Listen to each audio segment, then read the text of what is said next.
What's good with everybody? MJ Boxing right here, back again with another video. For all of you new viewers out there, please subscribe. Please subscribe to the channel. I don't think I talk about on this channel with strictly boxing. That's all I talk about. Yeah, I'm here to talk about the fight that's coming up. Bernard Hopkins versus Sergey Kovalev, November 8th, 2014 in Atlantic City, the Boardwalk Hall. That's right. It's not in New York City, it's in Atlantic City. So if anybody that, you know what I'm saying, live nearby Atlantic City or in Atlantic City, you're a boxing fan, you want to go to the fight, hey, come on to the fight. It's going to be a good fight. It's going to be a great, dangerous fight for Bernard Hopkins. Yes, I'm going to be at the fight. I'm going to have a press pass. And don't worry about how I'm getting a press pass. Just know I'm going to be at the fight. And, yeah. So here, let's talk about this upcoming fight, November 8th. Oh, I'm sorry. Got these damn press pass. I don't know why. I got another one. Sorry. Okay, my bad, y'all. So yeah, as y'all can see, I got my, workout tank top on. I'm actually gonna go to the gym in about an hour from now, so I'm gonna quickly do this video and then head to the gym. But yeah, Bernard Hopkins versus Sergey Kovalev is for the WBA, WBO, and the IBF light heavyweight championship. Those three belts will be on the line. The only belt that's missing is that WBC light heavyweight belt. The belt Adonis Stevenson owns. Bernard Hopkins won this fight. He's 49 years old now. At this point, I think he's trying to collect all the belts.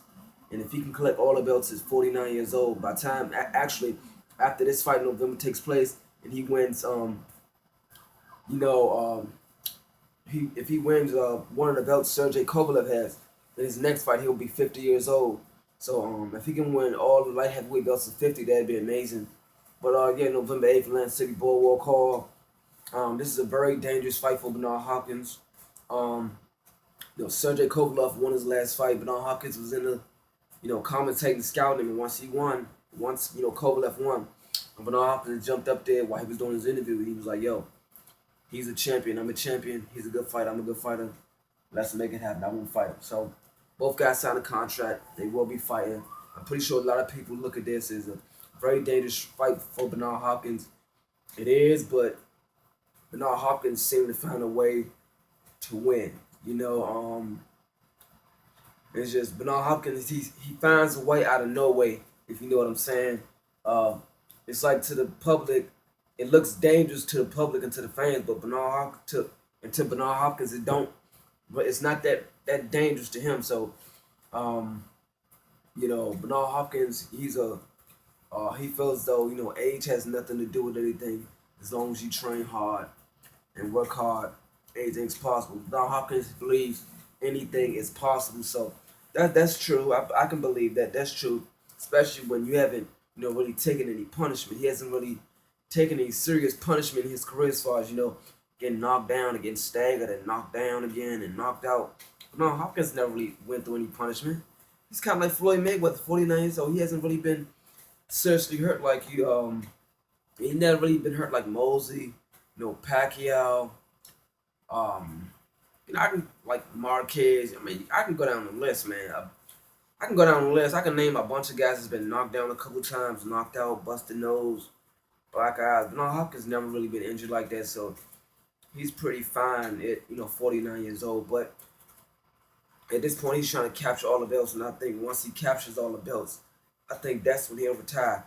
I think he's trying to prove a point to everybody that age means nothing as long as you're in condition, as long as you're in shape. So, but let's talk about Kovalev. He's 25-0 with 23 knockouts with one draw. Now, he's a big puncher, yes, but if you look at his resume and you go down the long list of names, you won't really find a name that stands out to you. Like you look at out of his 25 fights, if you look up like 15 guys, you'll probably be like, I never heard these 15 guys in my life. So he's from Russia. 99.9% of his fights was, in the U.S. and he hasn't really fought nobody with a big name, but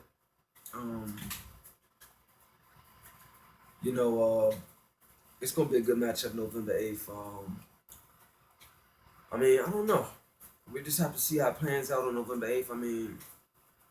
I really don't know who's gonna win. I think Bernard Hopkins fights at a slow pace. I think if Kovalev fights at his slow pace, I think he loses. I think he needs to, pick up the pace of Bernard Hopkins and just keep the pace high and keep Bernard Hopkins moving and thinking. If, like I said, if he fights at a slow pace, he loses easy. He loses easy. So fight at a fast pace, at a faster pace in which Bernard Hopkins fights at, and he can possibly, you know, if he wins, I don't think it'll be an upset because if he wins, they're gonna be like, well, Bernard Hopkins was 50 years old anyway. But I mean, it won't really be an upset if he beat Bernard Hopkins. It'll just they're probably like, well, he should have beat him anyway. Even though Kovalev, even though he's a no name in my opinion, I never heard this guy until like early this year. But like I said, he didn't really fought nobody with a big name. Bernard Hopkins will be the first guy he's fought with a big name that people know. So November 8th, I don't know who's gonna be in the undercard. I honestly don't know. But yeah, it's gonna be a good fight. Hopefully November 8th will not be there. It'll be a good fight. And yeah, see, I hit me up with any questions, comments, and let me know what you think of this upcoming fight. And holler at me, alright? Peace.